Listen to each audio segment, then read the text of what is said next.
stick in the defensive zone. Lets it go. He scores! What a goal!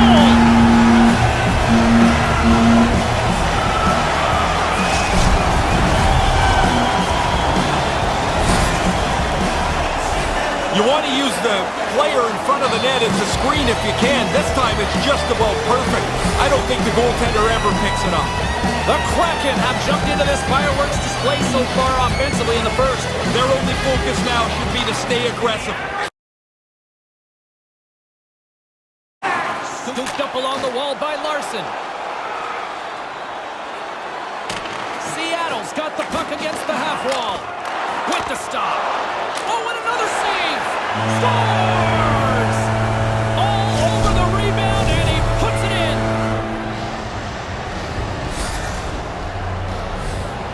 The rebound snapped away. What a nice shot. But the goalie's got to do a better job cleaning up that rebound. You can't leave it right there. Seattle's even the score here in the second. I've liked the way they've played this period.